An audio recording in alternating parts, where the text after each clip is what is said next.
A new project begins. The team comes together for the first time and deals with the project topic together. One method that has proven effective in this phase is the design charrette. This is a table with 3 columns that we fill in as a team. Here we enter our experiences and also our assumptions about the project topic. Why? This way we can benefit from each other's knowledge as a team.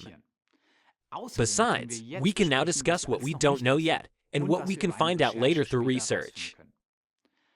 Here's how it works. We make a table with 3 columns. The first column we call users in a situation. Here we write down possible users that come to our mind about the topic. Let's say our project is about a new digital service for cyclists. So who are cyclists? Someone on the team names bike couriers who ride through the city during rush hour. Someone else mentions parents who take their children to school on cargo bikes, or racing cyclists who train on country roads. And so the list fills up. So we are interested in specific examples and contextualization. In what situation do we see these users? The more concrete, the better. And I'm also thinking about the professionals. So maybe such an extreme compared to walkers on Sunday, the road cycling professionals who need to train. Training, I'll add to that. Training, exactly. Yes. Students who are new to a city and almost always bike but don't know the city yet. The second column we call needs as a quote.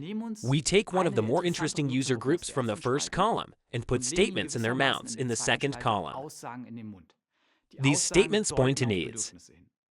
In the example of our bike messengers, it's a quote like, "Other cyclists slow me down all the time." The need is not mentioned here, but it's in there for everybody. Holger, I would add to that, I'm afraid of not being seen at dusk. Especially if you have maybe still an older bike, then I could imagine that is then maybe also not super equipped, so... That the light doesn't work properly. Exactly, according to equipment. Right, that's the problem. They probably drive around a lot, but they have some of the worst bikes, and that's a bad combination. To the third column. Here we name topics for research. We drag the interesting needs from the second column to the third column, and now derive topics for research. Using the bicycle courier as an example, these are topics such as statistics on accidents on the road, or protection against bicycle thefts. Who actually has the most accidents among cyclists? So accident statistics we should definitely check online. Yeah. What we might also research is that they're now saying they're riding around on old bikes, whether they even own their own bikes or maybe. There are so many bike rental options, also to look, or they even own bikes that you're on the road with.